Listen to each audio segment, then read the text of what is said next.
base sa kanilang salaysay, ang nabanggit kasi nila, yan si Congresswoman De Lima, no? Inisa-isa. At I think mga 10 beses na ni-review nila, no?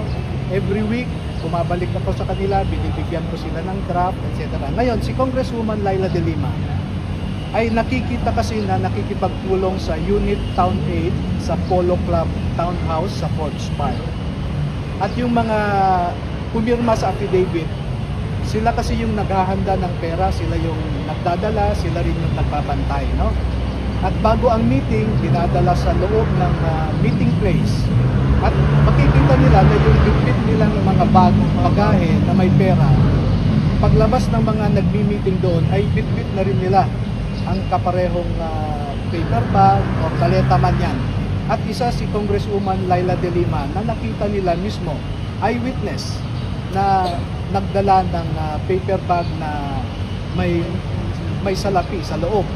Tuloy-tuloy pa rin ang laban sa matinding korupsyon sa gobyerno na halos trilyong pisong pondo ang umano'y napunta sa bulsa ng malalaking tao sa gobyerno. Yan ay matapos ang matapang na paglantad sa publiko ng 18 na dating mga sundalong Marines na kasamahan ni Master Sergeant Orly Guteza at nagturo kay Pangulong Ferdinand Marcos Jr., dating House Speaker Martin Romualdez at dating Ako Bicol Party List Representative Zaldico bilang mastermind sa flood control scam.